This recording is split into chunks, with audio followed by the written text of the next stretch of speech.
안녕하세요. 우리 생활에 정말 없어서는 안 돼 필수 요소, 바로 전기죠. 그런데 이 전기를 안전하고 또 효율적으로 관리하는 전문가, 전기기능사에 대해서는 얼마나 알고 계신가요? 오늘 저희가 함께 들여다볼 자료는요, 이 전기기능사의 세계를 다룬 네이버 블로그 글입니다. 어떤 내용이 있을지 핵심만 빠르게 한번 살펴보겠습니다. 네, 반갑습니다. 전기는 일상을 넘어서 산업 현장의 정말 기본 중의 기본이죠. 전기 기능사는 바로 이 중요한 시스템의 설치, 운영, 또 보수를 책임지는 그런 전문가입니다.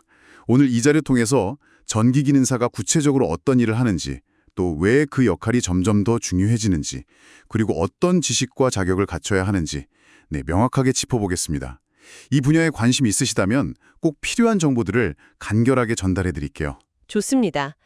그럼 가장 기본적인 질문부터 시작해보죠. 전기기능사, 정확히 어떤 전문가를 말하는 건가요? 네, 자료에 따르면요. 일단 국가공인 자격증을 가지고 전기 설비의 설치부터 운영, 유지 보수까지 이거 전문적으로 수행하는 사람을 말합니다. 근데 이게 단순히 기술 자격증이다 이런 거 이상의 의미가 있어요. 아, 그 이상이라면 어떤? 그러니까 보이지 않는 곳에서 전기 시스템의 안정성을 확보하고요. 또 잠재적인 위험으로부터 우리 모두의 생명과 재산을 보호하는 그런 중요한 역할인 거죠. 아, 안전을 지킨다는 말씀이 확 와닿네요. 그쵸, 전기가 편리하지만 또 잘못 다루면 위험하니까요. 맞습니다. 그럼 이분들이 구체적으로 어떤 업무들을 담당하게 되나요? 크게 보면요. 이제 새롭게 전기 설비를 설치하고 배선하는 작업, 이게 하나 있고요. 또 이미 운영 중인 시스템을 정기적으로 점검하고 문제가 생기지 않도록 유지 보수하는 일, 이것도 중요하죠.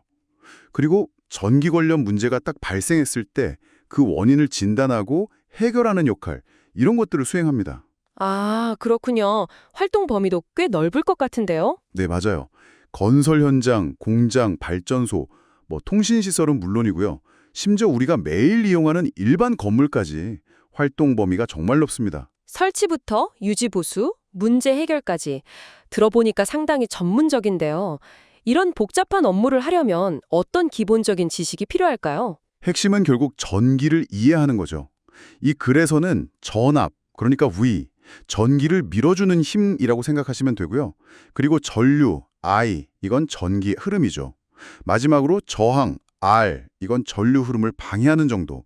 이 세 가지 기본 요소를 언급합니다. 전압, 전류, 저항. 네. 그리고 이 세 요소의 관계를 설명하는 아주 중요한 원리가 있어요. 바로 옴의 법칙.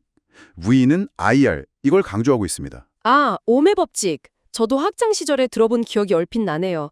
이게 그렇게 중요한가요? 네네. V는 IR. 이게 그냥 단순한 공식이 아니에요. 전기회로의 상태를 파악하고 또 문제를 진단하고 안전한 설계를 하는 데 있어서 가장 기본이 되는 어떤 사고의 틀, 프레임워크 같은 겁니다. 전기기능사에게는 이 원리를 그냥 머리로 아는 걸 넘어서요. 실제 현장에서 이걸 능숙하게 적용하는 능력이 필수적이죠. 그렇군요. 이론만큼이나 아까 강조하셨던 안전, 이것도 중요하겠어요. 안전 규정 같은 거요. 정확합니다. 정말 중요하죠. 전기는 눈에 보이지 않지만 자칫하면 치명적인 사고로 이어질 수 있거든요. 그래서 안전은 아무리 강조해도 지나치지 않습니다. 그래서 법도 있어요. 전기사업법처럼 산업 전반을 다루는 법도 있고 작업자 안전을 위한 산업안전보건법, 그리고 좀 더 구체적인 설비 기준, 이걸 명시하는 전기설비 기술기준 같은 상당히 엄격한 법적 규제들이 있습니다. 아, 법으로도 이렇게. 네. 전기기능사는 당연히 이 규정들을 잘 알고 철저히 지켜야 하고요. 개인 보호장비 착용이나 정기점검 같은 안전수칙은 정말 기본 중의 기본이라고 할 수 있습니다. 그렇군요.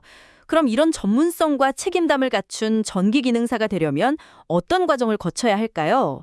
자격증 취득이 필요하다고 하셨죠. 네, 국가 공인 자격이니까요. 시험을 통과해야 합니다. 필기 시험하고 실기 시험으로 나뉘는데요. 필기에서는 전기 이론, 전기 기기, 전기 설비, 또 안전 규정 같은 전반적인 지식을 평가하고요. 실기 시험은 실제 배선 작업이나 설비 조작 능력, 그러니까 정말 손으로 하는 능력을 검증하는 거죠. 이 자료에서도 합격하려면 체계적인 학습 계획 세우고 기출문제 분석하고 또 가능하다면 현장 경험을 통해서 실무 감각을 익히는 게 중요하다고 조언하고 있습니다. 네, 오늘 전기기능사에 대한 블로그 글을 바탕으로 쭉 이야기를 나눠봤습니다. 들어보니 정말 단순히 기술을 다루는 걸 넘어서 우리 사회의 중요한 인프라와 안전을 책임지는 핵심 인력이구나, 이런 점에 분명해지네요. 네, 맞습니다. 특히 주목할 점은요. 요즘 스마트 기술이나 신재생 에너지 시스템 같은 것들이 계속 확산되잖아요. 그러면서 전기 기능사의 역할이 더 복잡해지고 그 중요성도 커지고 있다는 겁니다. 예전에는 그냥 단순히 전기를 공급하고 유지하는 역할에 좀 더 가까웠다면 이제는 IT 기술하고 융합된 시스템을 이해하고 관리하는 능력까지 요구되고 있는 거죠. 오늘 저희 대화가 이 분야에 대한 이해를 넓히는데 조금이나마 도움이 되었기를 바랍니다. 마지막으로 한 가지 더 생각해 볼 만한 질문을 던져보면서 마무리할까 합니다. 앞으로 인공지능이나 사물 인터넷 같은 첨단 기술들이 전기 시스템과 더욱 깊숙이 결합될 텐데요. 그런 미래에는 전기 기능사에게 지금과는 또 다른 어떤 새로운 역량이나 지식이 필요하게 될까요? 이렇게 변화하는 기술 환경 속에서 이 전문가들의 역할이 어떻게 진화할지 한번 상상해 보시는 것도 흥미로운 지점이 될 것 같습니다.